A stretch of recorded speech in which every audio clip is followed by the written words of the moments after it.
Italia ka prezantuar kamerat e reja trupore që do të përdoren nga personeli i hekurudhave, një masë që synon rritjen e sigurisë dhe transparencës gjatë ndërhyrjeve.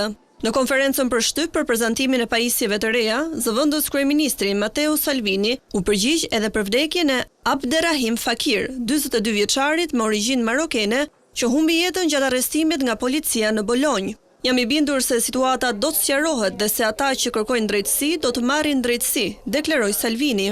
Ndërkohë, Maroku i ka kërkuar zyrtarisht Italisë të zhvillojë një hetim të plotë mbi ngjarjen. Në një deklaratë, Ministria e Jashtme marokene kërkoi nga autoritetet italiane të hedhin dritë të plotë mbi rrethanat e vdekjes dhe të garantojnë vendosjen e përgjegjësive sipas ligjit. 42 vjeçari, i cili jetonte në Itali që nga mosha 5 vjeçare, humbi jetën pasi u mbajt për disa minuta i shtrirë me gjoks në tokë gjatë arrestimit. Një video e filmuar nga një banor e tregon Fakirin duke kërkuar ndihmë, ndërsa mbahet i imobilizuar nga 2 efektiv policie. Prokuroria e Bolonjës ka nisur hetim ndaj 2 policëve dhe 4 punonjësve të emergjencës që morën pjesë në ndërhyrje.